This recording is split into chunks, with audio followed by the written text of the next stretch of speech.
Good afternoon and welcome to Bernie's News and Views. I'm your host, Don Burgess, and I'm so happy and pleased that Teddy didn't pay us as close a visit as Humberto did. And I'm also very thrilled and happy today to have two of the distinguished candidates for the Free Democratic Movement, Cheryl Packwood and Patrice Minors. Welcome. Thank you so much. Thank you. Good afternoon, Don. Good afternoon. We're so pleased to be here. You both have had very successful careers, but perhaps some of the voters don't know what you've accomplished, or maybe they've forgotten. Could you each tell us a little bit about yourselves? Cheryl, why don't you start? Okay. Who? Cheryl. Me? I'll okay. turn you. Thank you. I'll remember that. Yes, I am. I was the former representative for the Washington, D.C. office for the governor of Bermuda. And I was there to represent Bermuda in Washington at the Congress. And I also went to the embassies of the different countries for the Americas and for Asia. And that was in terms of trying to develop business. Prior to that, I was the CEO of Business Bermuda, and that was an amazing job. It took me all over the world, and I learned so much, everything from Islamic finance, financial services, what different countries were doing with financial services, from what they're doing in the fund sector, the insurance sector. It was a wonderful job, and meeting people from all different cultures. Prior to that, I was in telecoms, and I lived in Africa for almost 15 years in Cote d'Ivoire, and where I practiced law and ran a cell phone company. And before that, I was in a Wall Street law firm. So I'm a lawyer by training, and it's been a miraculous opportunity to be able to do so many different things and learn so many different things and meet people from all over the world. Yeah. Also be able to. And be Bermudian. That's what's so wonderful. I know you're being very modest here, but you got 2 degrees from 2 kind of rinky-dink little schools. I have. I followed in my father's footsteps. I was a history major at Yale, and then I went on to Harvard Law School, where I got a Juris Doctorate, and I actually did my thesis from Harvard on the institutionalization of slavery in Bermuda. I did it under Judge Higginbotham, who was one of the first and only circuit court judges, federal judges in the U.S., and he was Black judges. And he taught a class once every 2 weeks at Harvard. And so I did my thesis through him. He was very much into looking at how slavery became institutionalized throughout the Americas, because slaves did not come into any of these places as slaves. They came initially as indentured servants, and within a rapid period of time, slavery of Black people was institutionalized within the laws and legislation. And so I took his methodology and applied it to Bermuda. And it was, I always have to get off onto history. I'm sorry. That's okay. It's my. It's your passion. Yes. Patrice and yourself. I mean, people somewhat familiar with you, maybe a little bit surprised you're running for the FDM, but what about yourself? Sure. Educated in Bermuda, both at West Pembroke and Berkeley, then went off to the Howard University, where I got both my undergrad and my master's degree. And I returned to enter into the international business sector, working at the Bank of Bermuda as it was previously known, and finding my niche in trust and estate practice. I worked for trust companies, both private and within the bank. And then in 1998, I found myself being appointed. I wouldn't say found myself. I had volunteered to run as a candidate for the Progressive Labour Party and served for 14 years representing the Progressive Labour Party in various capacities, including government senator, Minister of Health and Family Services, Minister of Business Development and Tourism, and my last post was the Minister of Economic Trade and Industry, which I exited the political scene in December 2012. And then I went to work with the Bermuda Monetary Authority and then with a small trust company, and now working in a international life insurance company, which is quite interesting in that my undergrad degree was in insurance and I never worked in it. So now here I am in the latter parts of my career and I'm working in insurance. Now, I guess the question on everybody's mind, or a lot of people's voters' mind, is why did you make the switch from the PLP to the FDM?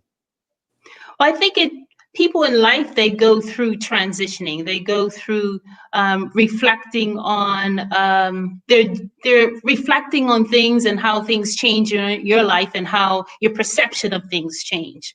In 2012, when I lost in the election, I gladly went to become a citizen like everyone else. But I just continued to find myself somewhat disconnected from the Progressive Labour Party and the things that I saw and the things that you just perceived in your gut that just wasn't gelling with me. And as time went on, it just became a bit of a challenge. And you never, I could say this, you never realize that you thought you had fulfilled your purpose. People would see me on the street continuously and say, "We need you back. When are you coming back?" And my mantra of a response would be, "I've done my tour of duty. I've done my 14 years of service to the public, whatever." But behind all of that, maybe unbeknownst to me at that time, was a desire to get back in, but the opportunities and the avenues for which to do so weren't attractive to me. So as I have said in other media, when I, like everyone else, saw the launch of the Free Democratic Movement, and I've continuously all along had a friendship with Mark. I found him to be a brilliant individual. I read the website, I called, we had an understanding as to what FDM represented, and I offered to assist. And I saw the principles of FDM lining up with how I lived my life and how the things that I wanted to see reflected in our government. So hence I am now here standing as a candidate for the FDM. Right. We're going to get into some of the guiding principles in a little bit, Sure. but you mentioned you saw some of the things that you didn't like that was happening in the PLP. Can you just give us just one thing that sort of didn't align with your own personal philosophy or that? I think it was more a sincerity, whether what I saw being spoken, what I saw being said was coming from a sincere place. Right. And without going into any specifics, I think, it has to be believable. And in addition to that, there are some unprincipled actions that I saw happen. That happened to Mark in 2000 and 2017. I can't remember the exact date. And then also what happened to Paula were very unprincipled things.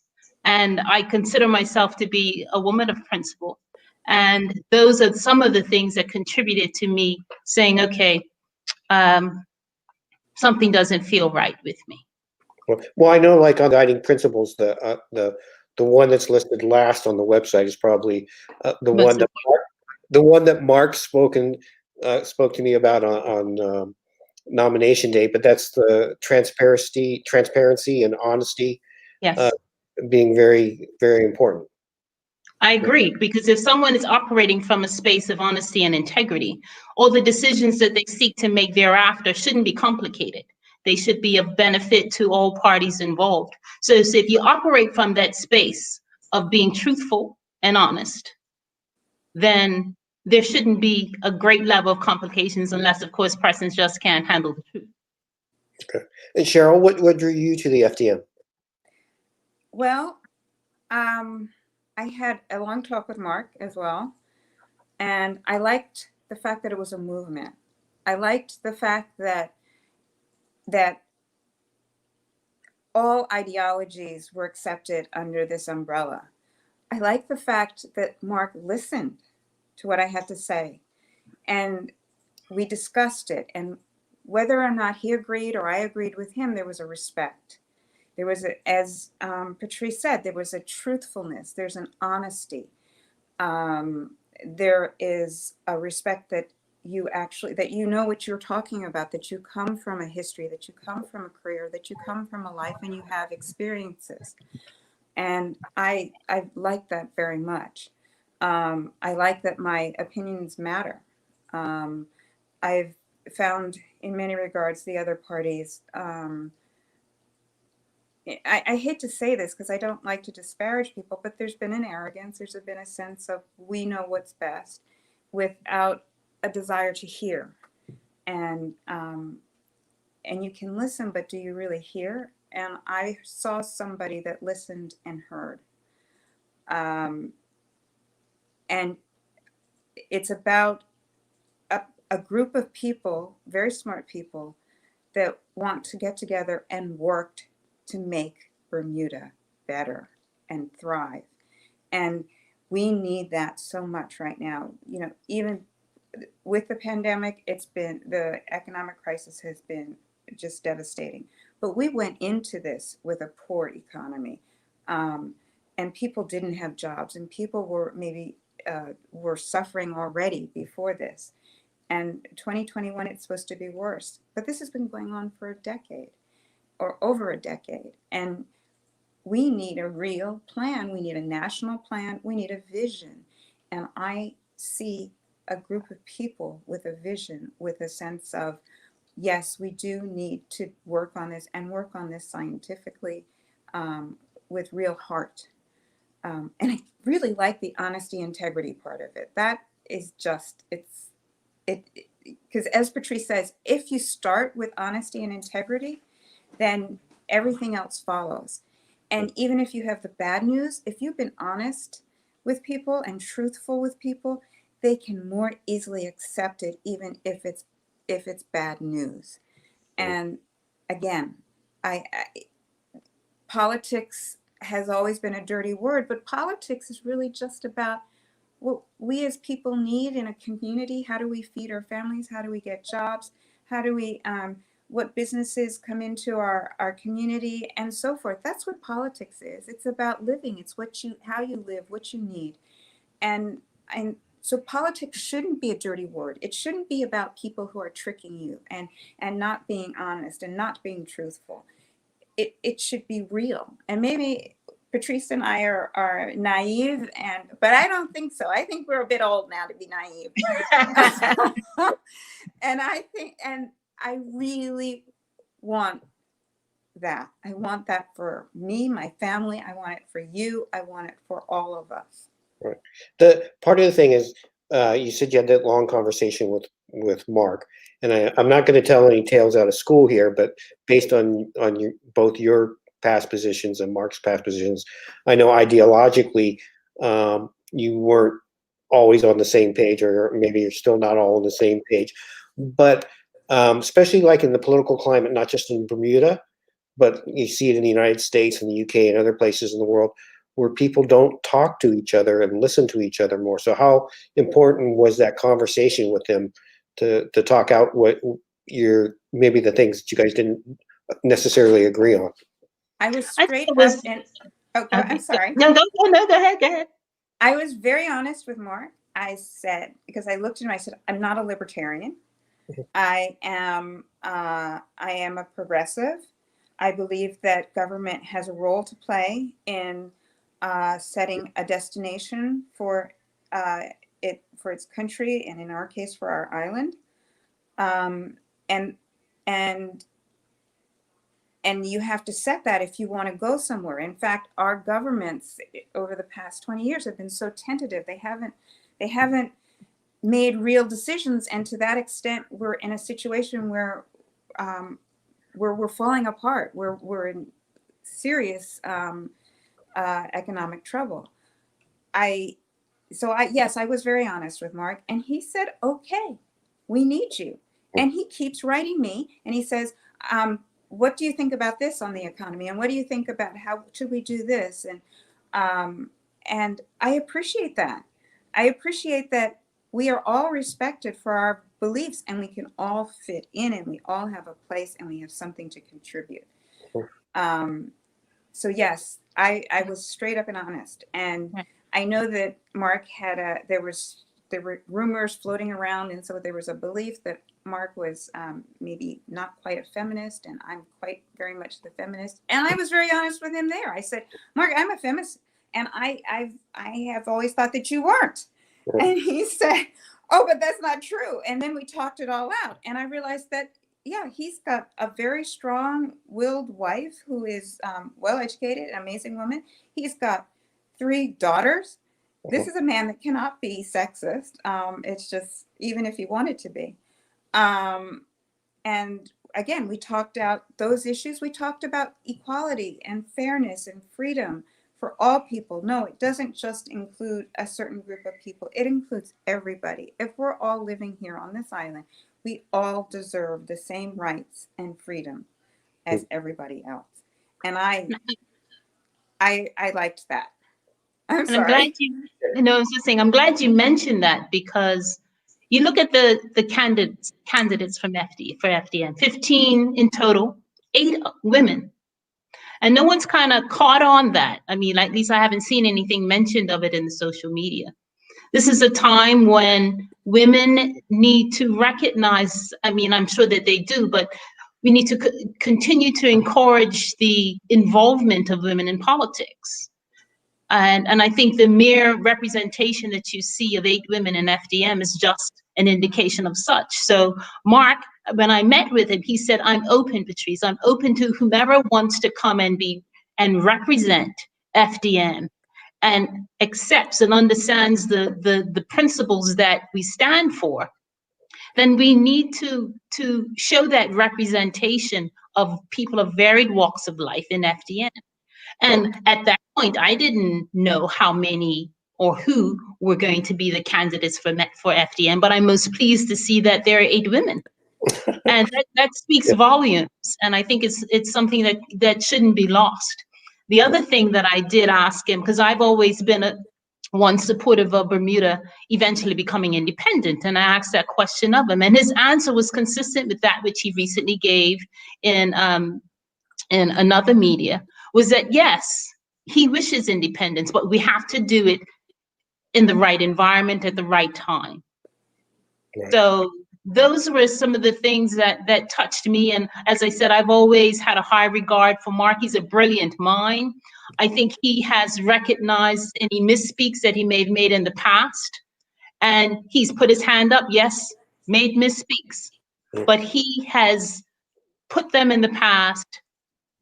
He's forgiven himself, and he's moved on, and he's trying to bring with him a population of Bermuda that can benefit from the same vision that he has for the betterment of our country, of our island. Can I just add to that? It speaks volumes for a leader when they can admit their mistakes, say, yes, I did wrong. Yes, I did something wrong. Yes, I said something wrong. You don't see that. You just don't see that across the world. It's very hard for leaders to do that. And when you have someone that does that, they are a phenomenal individual, and they really I agree. can lead people through Yes. fire. Yes. Now, we've sort of touched around it a little bit, but the FDM have 7 guiding principles: individual rights, limited government, equality, which we've talked a bit about, subsidiarity, spontaneous order, and property rights, as well as the golden rule. Besides the golden rule, which we've talked about, transparency and honesty and equality, which of those other ones speak to you? For me, it was to be quite honest, was a brand new word. Subsidiarity. I actually had to go look it up. And for our viewers, what it meant. But for me, it was just looking at, pardon me? Yeah, it was subsidiarity and how it was captured here, ensuring that authority resides at the lowest possible level.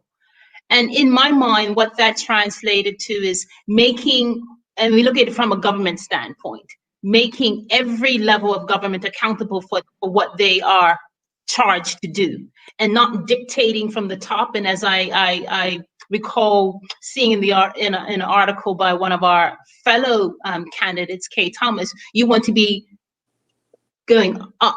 You want to have the authority and the decisions being made where they should be, and not always being dictated as to what needs. If you equip a level with what they need to get the job done, let them get it done. Right. Cheryl? So subsidiarity, along with the golden rule, are the things that really spoke to me. Okay. And Cheryl, something else? I really have to say it goes to honesty and integrity. We are a small enough community that, yes, we can be working with the people, for the people, by the people. It should not be top heavy, one person looking all the way down. It was interesting. Mark did an interview yesterday, and he talked about independence. And yes, you can go from colonialism to neo-colonialism, which is what many of these places have today, many of these countries. And we don't want to be that. We want to be a true democracy where people have a say, and the people are listened to, and not just listened to, and we are afraid because, as I spoke before, people the politicians seem to be so scared because of the large debt and budget deficit, but nothing has been done with that money. You do have to lead. You have to have a vision, but you need to listen to people at every walk of life. And we're a small enough community that we really can do that. Yes. You're talking about the issues, you talked about the economy. What have people been telling you when you guys have been out on the doorstep? It's the economy. It's jobs. What are you going to do? How can it fit? What are we going to do? We have nothing. We're too small. And we actually can do very much. There's so many options. The problem is that we always tend to relegate it to committees or commissions, and then nothing really happens from there. They're concerned with education.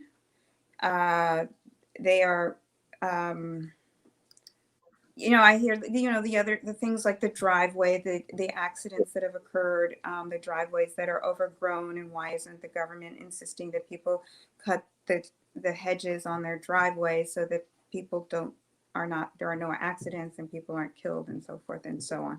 That's a big concern. And again, we're a small enough community. We should be able to fix that immediately.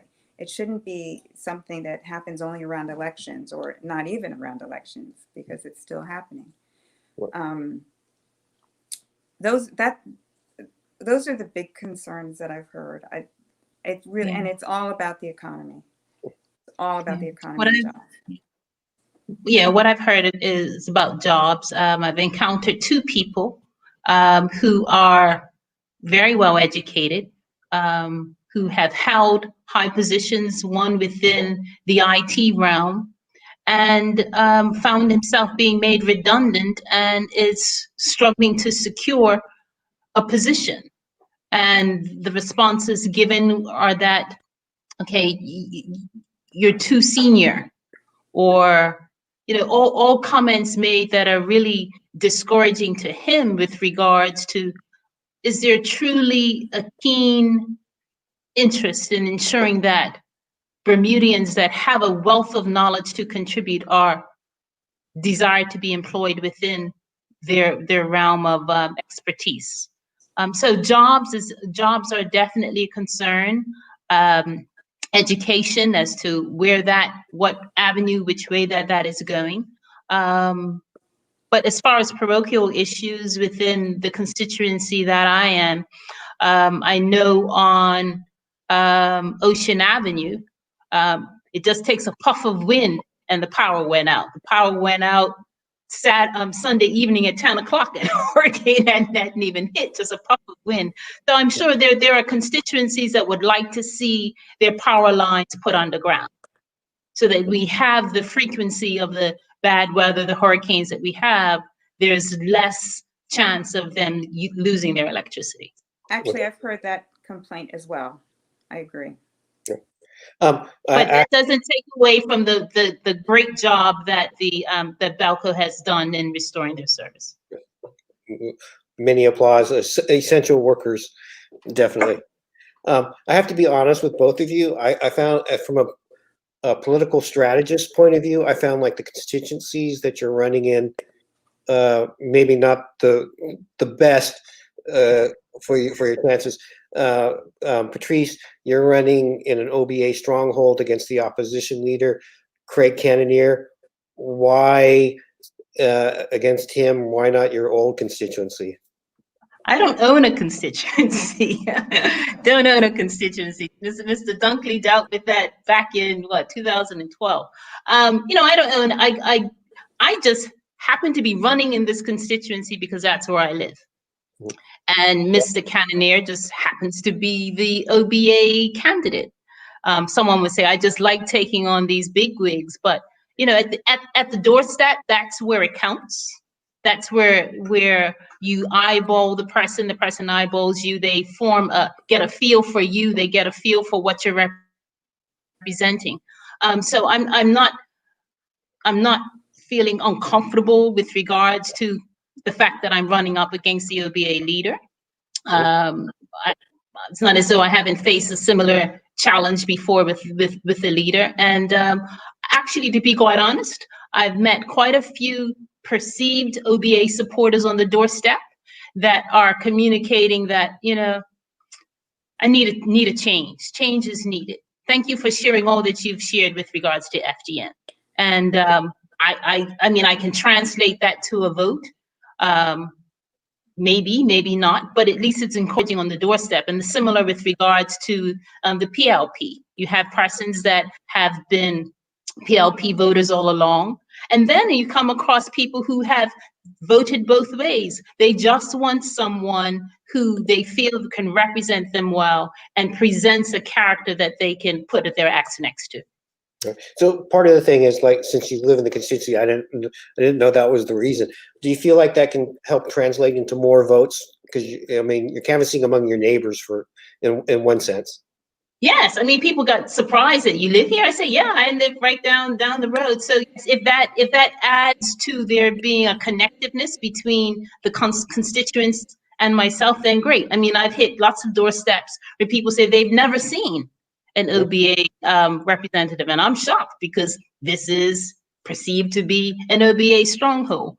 So if I can encounter more and more persons of that mindset who have been somewhat disappointed of not seeing an OBA candidate, and here I present myself as a candidate for the FDM that's not a representative of the existing parties and that we're a movement, then if that translates to into a vote, then that's great.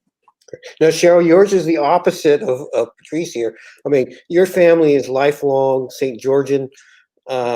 you live in the constituency. I mean, I go down to Wahoo's and have a lunch or a dinner or Tempest Bistro. I mean, people see you around there, and you're not running in 2 or 1 or 3, but you're running over in 7. Like Patrice said, I don't own a constituency. Although I do like to say I own St. George. I mean, I'm blue and blue. You know, what can I say? You know, I go all the way. I'm not respecting the color I have on right now, but yeah.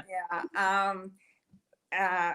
But what people don't know is that the other half of my family are Outerbridges and Gibbons and Bascoms, and so this territory is not really that unknown for me. And you do have some family members that live in the area. Yes, I do. And I spent much of my childhood growing up around John Smith's Bay area, Coral Beach, Talbot Lane. And so I am very familiar with that area. So it wasn't really a stretch for me to go there. I did say I wasn't going west of Hamilton, though, because I am an Easterner. From St. George's. Yes. I said, no, I'm not going east. I'm not going west of the Paget stoplight.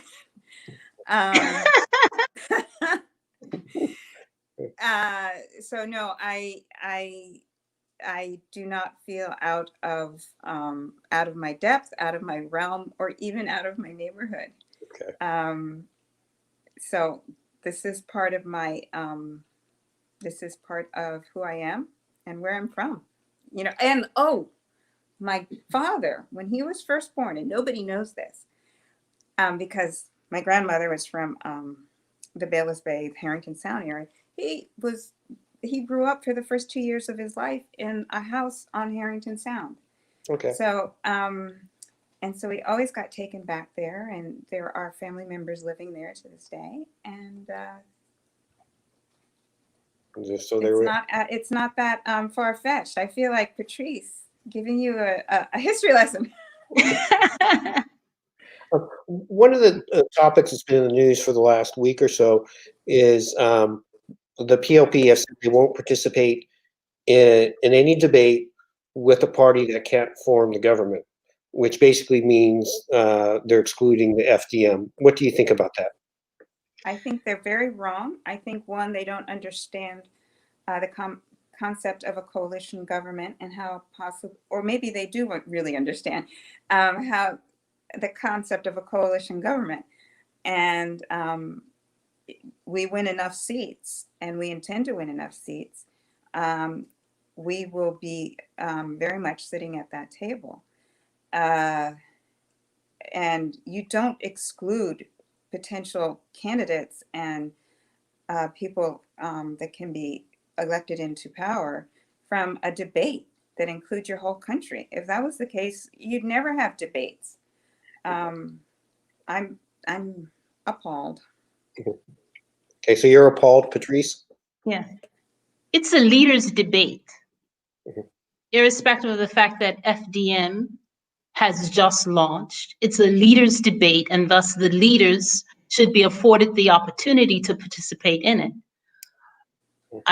I'm just baffled as to why the position, and then, I mean, I read that the PLP leader is saying that, well, we can engage with the debate with the other people, that being FDM leadership, after the election. That puzzles me. What value is that? That doesn't, I mean, that's probably a position to take so that we won't give Mark an opportunity to present his brilliance. But I think it speaks from my perspective. I think it seems to speak from a place of fear. What are you afraid of? Right. So you think that they might be afraid to match up with Mark? That's how it seems to me, and I'm gauging that the voting public out there are probably starting to feel the same thing. And the Okay. voting public needs to hear from all Yes. three leaders, all Yep. three parties. You can't muffle speech. And in effect, he's muffling the information that's going to be getting out there to the public. And it's very unfair. It's very anti-freedom of speech, which we very much believe in the Free Democratic Movement, is the ability to state your mind and what you think and your opinions. And it's almost as if it's a dictatorship. Okay, I'll So leave that. Patrice is baffled and I'm appalled. Let's talk about a couple of the seats that you are running candidates besides your own. There's a couple of seats where the OBA aren't running a candidate, but the FDM are. What sort of showing do you think Gavin Smith can make against Finance Minister Curtis Dickinson in 21? Oh, I believe that Gavin has a great opportunity in securing that seat, to be quite honest. Gavin is very much connected to the community through his involvement in Choose Stick. He's very relatable. I think he can meet the population of that particular constituency and engage them in a manner that I, just in my own perception, think that the other candidate may be challenged to do so. I could be wrong, but I'm just going based on what I have seen and perceived. So I think Gavin has an opportunity to do extremely well. Cheryl, you want to add to that, or? No, I agree with Patrice. All right. She's 100% right. Yeah, just as an interesting stat, the last two general elections, the sitting finance minister has lost. So That goes back to what I've said about what's going on with our economy and how tentative our government has been in dealing with the economic crisis of the past decade or two. now the other seat is Christina Story against Jamal Simmons in 34. Again, same question. What do you think her chances are? Christina's a workhorse. She's out there doing everything she can to meet the constituents of what, 34. Yeah. She's in tune with people in the constituency. Stranger things have happened, and at the end of the day, it's the hard work that you put into it. The connections, the relationships that you have, the networking that you do. And she's lived in Somerset for quite some time. She's not an import, as people may call it, but she's been there. She has connections, and I think the team in the West, people keep their eye on those 4 constituencies. It's going to be interesting. Yeah, well, it does seem like the FDM, at least with what I've been talking to other people from other parties and things, that looking out at the West End is where you guys are trying to make a really strong showing. Well, It's very interesting because Christina, I want to just add, Christina has a brilliant mind. And she is so it's not always about education, but her mind just clicks and functions. And we need that in government.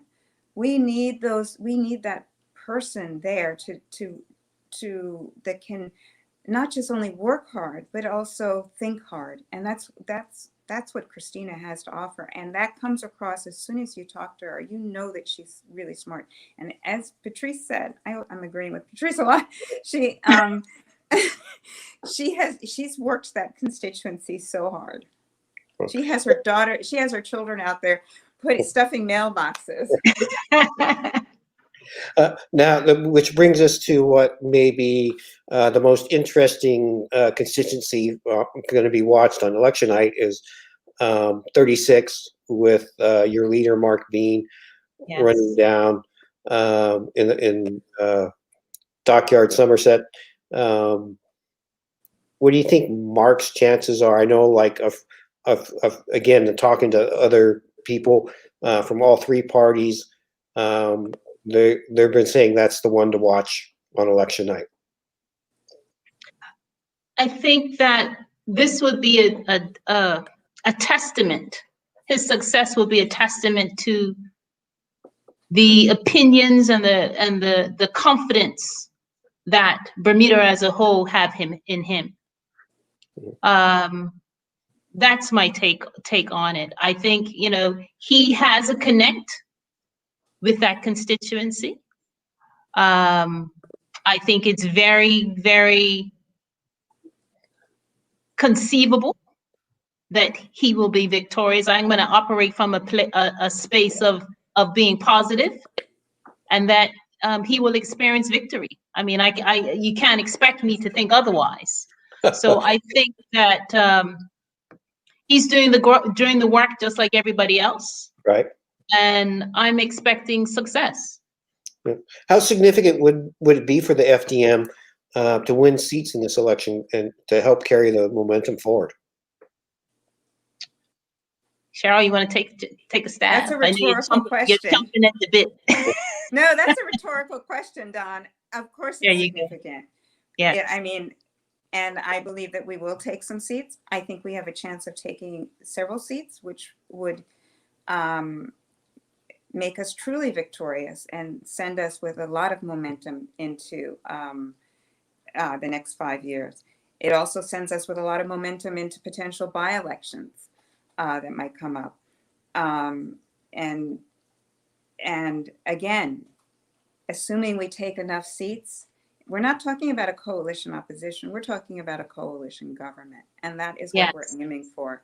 And that is what the people of Bermuda deserve, is a true coalition that's going to work on their behalf for their best. If you have a wipeout of one party against the other party, you don't have anybody to keep them accountable. And that's what it's all about. You need enough and a strong enough opposition to keep the government accountable. If you have a coalition government, you have both groups keeping each other accountable and doing the best work they can on behalf of Bermuda. To your point, Barbados in their last election, one party got 30 seats, and one of the people who won a seat resigned from the party so he could be the opposition. But even still, 29-1 is not. You're not really able to hold them accountable with just one seat there. That's how you have. That's what happens in dictatorships, in fascist countries where you have no opposition to hold a government accountable,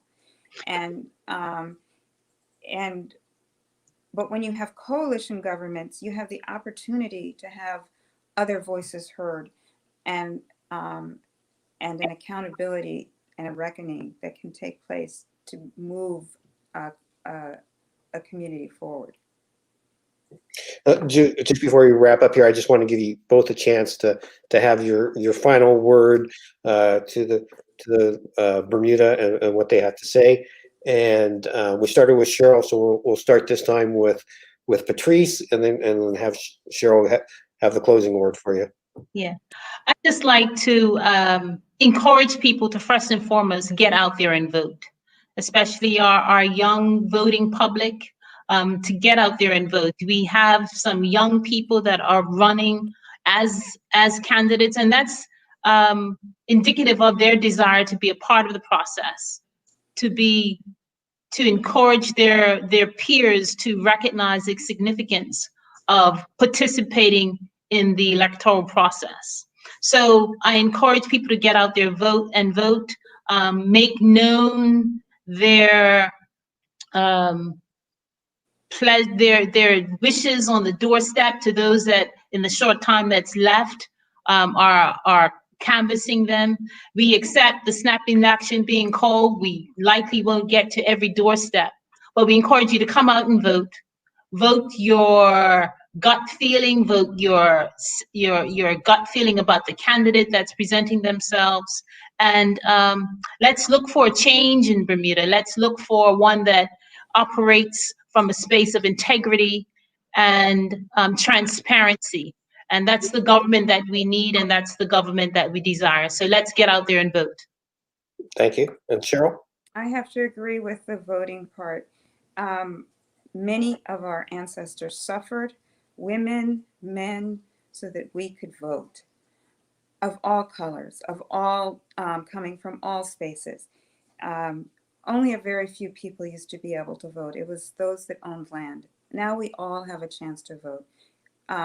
And vote for yourself, vote for your ancestors, and above all, vote for the best candidate. We've got to get over this sense of party. We've got to put country over party. We've got to put ourselves over party. And I encourage everybody, yes, vote your gut, vote with integrity, and vote for the best person running in your constituency. Yes. All right. Thank you very much. We had. Thank you. Thank you for having me. Thank you for having us. Thank you, Don.